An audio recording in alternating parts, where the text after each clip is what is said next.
He was left for dead on a battlefield in modern-day East India. Shot through the lung, fallen from his horse, forgotten. But that young 22-year-old lieutenant did not die. Instead, he came back, and just over a decade later, he made himself king, impulsive and prideful, and without a clear vision of his own future. James Brooke is not a likely person to rewrite the course of history.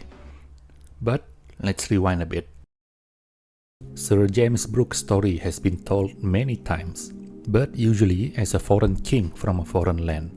Westerners, unfortunately, like to paint Sir James Brooke through their own lenses, either as a purely evil exploiter of the native, or as a purely benevolent Englishman who carries the white man's burden.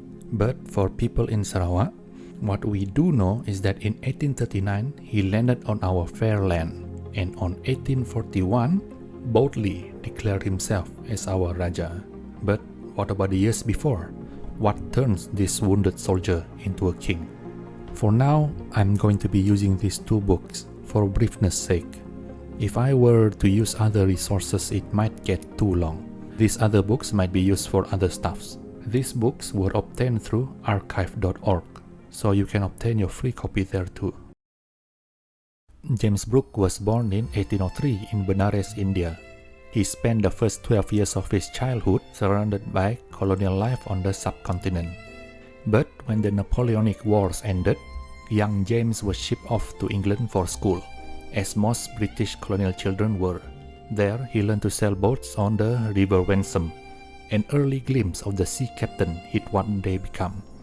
During this time, his family have also retired and moved to Bath, England. At age 16, James joined the armed forces of the East India Company and returned to India, and by age 18, he was a lieutenant. It did not take too long for James to be called into action, as the First Anglo-Burmese War broke out in 1824. Lieutenant James Brooke participated in a few successful skirmishes, but on 1825, he was fatally wounded by a bullet. The bullet tore through his lung and he fell from his horse. His unit left him behind, assuming he was dead. A colonel returned to find his body, and when he touched James's hand, he felt life. James Brooke barely survived, barely. His life was hanging by a thread but was nursed back to life. James Brooke was then sent back to his home in Bath, England, to recover. If you're curious, his house is right around here on the Google map.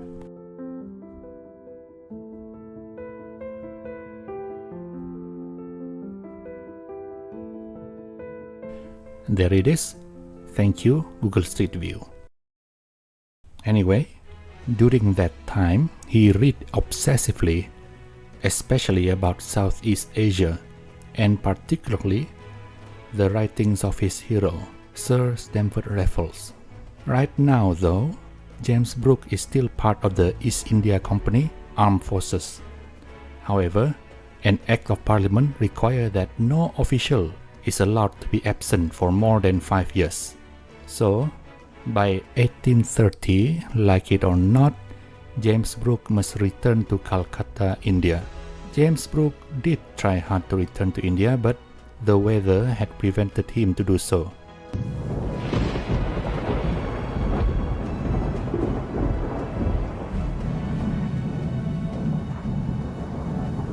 He arrived in Madras, India on 18 July 1830. James Brooke must reach Calcutta in 12 days in order to secure his employment, and yet he was unable to find any safe transportation to take him to Calcutta. It dawned on him that his time with the East India Company is numbered, exactly 12 days in fact. You're fired! Get out of here! You're fired! James Brooke, ever so prideful, wrote a letter of resignation instead. A classic case of, "You're fired! You can't fire me! I quit!" Now, even though James Brooke have worked for the East India Company, he grew to dislike them. In particular, James Brooke disliked the fact that the East India Company did not support his hero, Sir Stamford Raffles. After his letter of resignation, the now drifting, unemployed James Brooke returns back to his family in England, living comfortably with his father's money. But he is still obsessed with adventuring to the east. He told his friends and family that he wanted to buy a ship and become a trader. His father did not approve. It wasn't something a gentleman should do. But let's be honest for a moment. He did not care about trade. James Brooke wasn't reading books on commerce. He was reading books on geography, native customs, and island life. He wanted adventure, not business. During this time, he also met a woman that would write the course of Sarawak history in her own unique ways. Reportedly, James Brooke met Angela Burdett Coates at this time. Angela's role in Sarawak is very important, especially at the end of Sir James's reign. But that is a story for another time. In February 1834 came his big break. A promising brick was on sale in Liverpool. With the aid of his mother, James Brooke was able to persuade his father to help him purchase it. This brick, with a 290 tons burden, will be used by James Brooke to travel to the east. It was the Finlay. Yes, the Royalist was not the first ship James Brooke used to travel to the east. He fills the Finlay with suitable trade goods. Maybe, I don't know. No details were given. But the trade goods were definitely not suitable, because he did not make a profit. And James Brooke's first trip to the east was a, quote, an utter fiasco, close quote. Remember the "you can't fire me, I quit"? Yes. He was impulsive back then and still was impulsive during his first voyage to the east. When James Brooke reached Macau, he called off the whole trading thing. He paid off his crew handsomely so that they leave him alone, and he sold the Finlay and the cargo at a loss. After a failed military career in East India Company, and now a failed business venture, he returned back to the safety of his own family in England, and finally admitted to his friend that he had been foolish. He then bought a much smaller ship, manned only by himself, a small yacht of 17 tons dubbed the Eliza, a big change from the 290 tons brig, the Finlay. However, James's father was dying, and even though they don't exactly meet eye to eye, James would not go too far from his father's side. He was content to sail at the south coast of England on his small yacht.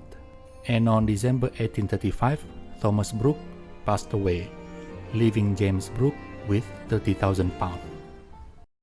And what has desire given me so far? Merely mockery, scorn, and a bitter taste in my mouth. I thus take my leave, light-hearted, abandoning desire to fools, so that I can pursue higher ambitions.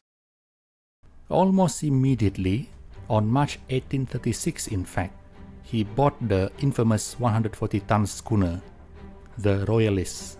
But for his second trip to the east, he would make far more preparation than just stuffing his ship with lots of trade goods. For starters, he moved to Greenwich to be much closer to London and sought the help of many more experts, such as George Windsor Earl, the Admiralty, and the British Museum. And instead of hiding behind a veneer of trading, because he was absolutely terrible at it, he was much more honest of his intention this time around. On 13th October 1838, he published a prospectus. That is the intention of his future travel. In it, he declared his admiration for his hero, Sir Stamford Raffles, and laments that the East India Company did not help him. He also blames the Dutch for ruining this, quote, Eden of the Eastern Wave, close quote, and blamed the weakness and the indecisiveness of the British for letting the Dutch dominate the East. He advocates for territorial possession, but added that, quote, any government instituted for the purpose must be directed to the advancement of the native interests and the development of native resources, close quote. And then he reaffirms the, quote, indivisible rights of the Aborigines, close quote. If you're from Sarawak, what you might find interesting here is that James Brooke wants Marudu to be developed, not Sarawak. Personally, what I find strange about this prospectus here is that there is no mention of Alexander Hare, the first white man, the first Englishman in fact, to crown himself as Raja in Borneo.